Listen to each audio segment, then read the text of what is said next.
C'est tout un quotidien qu'il faut repenser.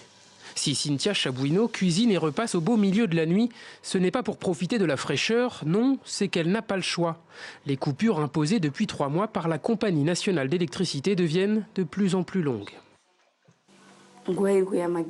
C'est une énorme contrainte. Le courant vient tard dans la nuit alors que je suis censée dormir. Mais je dois me lever et faire des tâches ménagères comme aller chercher de l'eau et repasser. C'est insupportable. John Alfonso le sait bien lui aussi. Quand les coupures durent toute la journée, la question de l'eau devient en effet un casse-tête. Une fois la nuit tombée, sa pompe à eau électrique provoque de longues files d'attente.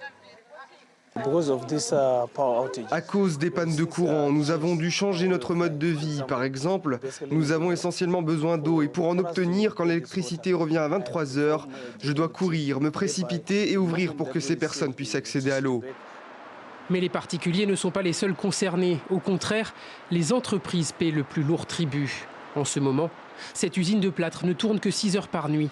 Avant la pénurie de courant, elle produisait près de 20 000 sacs par mois. En ce moment, elle en sort moins de 7 000. Le patron a même recours au carburant, mais pas sans conséquence. Exploiter une centrale de cette taille avec du diesel qui est cher, ça signifie certainement que je vais être obligé d'augmenter mes prix.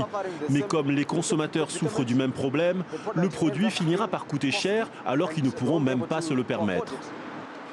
Selon la Confédération des industries du Zimbabwe, depuis le mois de juin, ces coupures d'électricité ont coûté plus de 200 millions de dollars aux fabricants.